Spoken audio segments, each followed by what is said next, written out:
la leng kim ti the in kim siam tu ro rel tu chuan ma suai thing min chan chua ka kan zui pho chuan thi na lam tua so mai na ro bi fam kim ma thua min fa na tang na lo chu le anga le lu hi lo tu ra li do to ro ta ri anga rin no mama sui tu ta chua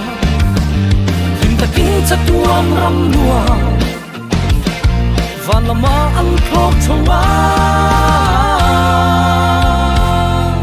o unau ron pan mai ro la leng kim ti the